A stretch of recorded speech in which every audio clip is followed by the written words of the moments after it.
Someone close to you is going to die. Maybe not today. Maybe not this year. But at some point, you will stand over a body and feel something so enormous your brain will not know what to do with it. And here is the strange part. That feeling is not new. It is not modern. It is ancient. Older than language. Older than farming. Older than anything you would recognize as civilization. Your ancestors felt it too. And what they did with it will completely change how you understand what it means to be human. Most people assume the past was brutal. Fast. Efficient. Someone dies, you move on because you had to. There was no time for grief. That is the story. And it is completely wrong. The truth is far stranger. The truth is that humans have been performing elaborate rituals for the dead for at least 300,000 years. Possibly longer. And the more archaeologists dig, the more they find that your ancient ancestors cared. Deeply, extravagantly, sometimes obsessively, about what happened to a body after the last breath. Start in a cave in South Africa called Rising Star. In 2015, a team led by paleoanthropologist Lee Berger discovered something that shook the field.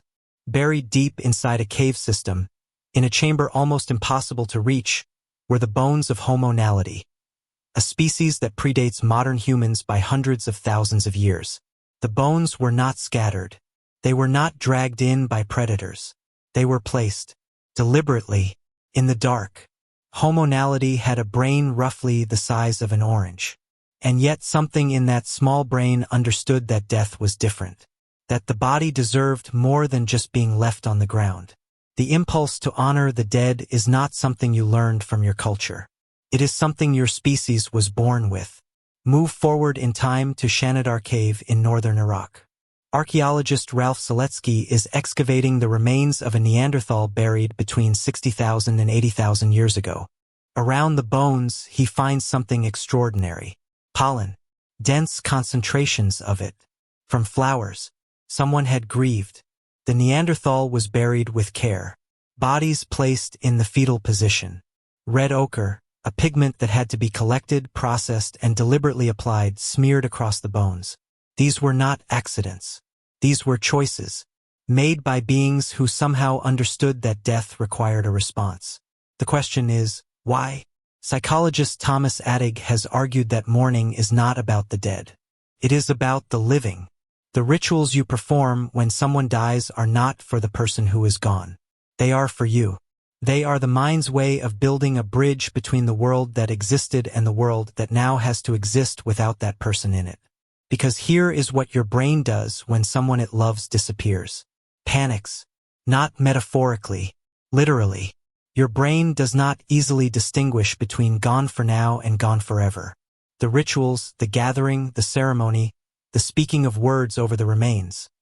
These are the brain's way of being told. This is real. This is final. You can begin to adjust now. By the time you reach the Upper Paleolithic, roughly 40,000 years ago, the burials become almost breathtaking. At Sungur, outside modern-day Moscow, researchers found 2 children buried head-to-head, covered in thousands of hand-drilled mammoth ivory beads. Creating those beads would have taken an estimated 10,000 hours of labor. A community surviving on hunting and foraging chose to spend that time honoring the dead. Not building shelter. Not storing food. Honoring the dead. Anthropologist Christopher Stringer has argued that this investment in death ritual is one of the clearest markers of what makes your species cognitively modern. It requires abstract thinking. It requires a concept of the self that persists beyond the body. The moment your ancestors began burying their dead with intention, they demonstrated they knew what death was. And that knowledge changed everything. The rituals were also intensely social. When a hunter-gatherer band of 20 or 30 people lost a member, they did not just lose a person. They lost a hunter, caretaker, a knowledge holder, the person who remembered where the river flooded in bad years.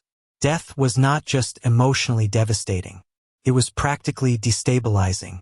The gathering around the body was a reaffirmation that the band still existed, that the people who remained were still bound to each other. Humans who grieved together stayed together. And staying together was survival. The objects placed in graves tell you one more thing. Food offerings, tools, weapons, objects that would be useful somewhere else. You do not equip a body for a journey it is not going to take. The grave goods are evidence of something extraordinary. Your ancestors imagined an afterlife before they had writing to describe it. That refusal to accept that the person simply stopped is still alive in you. It is there when you talk to someone who has died. It is there when you visit a grave and feel that the person is somehow present. It is there in every story begun with the words, "My father used to say." Tonight or next week or next year, you will think about someone you have lost. And your mind will reach for them the way it always does, expecting to find them there. That reach, that quiet ache, is not a flaw in your psychology. It is the oldest thing about you. Your ancestors felt it when they had no words for it. They felt it when they carried a body deep into a cave and set it down gently in the dark. And you feel it, too. Every time you cannot quite bring yourself to stop reaching.